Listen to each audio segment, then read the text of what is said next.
దేనికోసం అంటే పని మీద వచ్చారా లేదంటే పుచ్చకాయలు తినడానికి వచ్చారా? పుస్తకాయలు తినడానికి వచ్చినాం మేము. ఎక్కడి నుంచి వచ్చారు?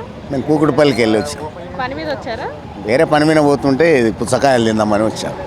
మీకు తెలిసిందా లేదంటే ఇట్లా వెళ్తుంటే కనిపించిందా? ఇది బాగా ఎప్పటి నుండి జమానా ఉంటుంది ఇక్కడ కంటిన్యూగా వస్తుంటారు వీళ్ళు. వీడికి వస్తుంటారు. కావాలని వచ్చి తింటున్నాం.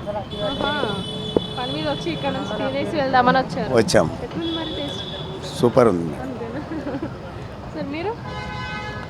మేము లేబర్ ఆఫీస్ పోయిండండి. లేబర్ పని ఉంటే పోయింటిమి.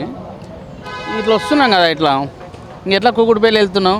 ఇక్కడ మంచిగా ఫుడ్ మంచిగా ఉంది కాబట్టి ఫుడ్ తినిపోదాన్ని వచ్చేసి. మరి వర్తే అంటారా 30 rupees? Okay okay okay madam పెట్టచ్చు. తూర్పు బజార్ సో మీ పాప మీరు జస్ట్ ఇక్కడ అట్లా అంటే ఇక్కడ ఇటు సైడ్ వస్తే కంపల్సరీ వాటర్ అంటే ఇది ఇయర్లీ మొత్తం మీకు ఇది దొరుకుతుంది అంటే సీజన్ వైజ్ కూడా కాదు సీజన్ 365 డేస్ ఉంటుంది. 65 డేస్ ఉంటుంది.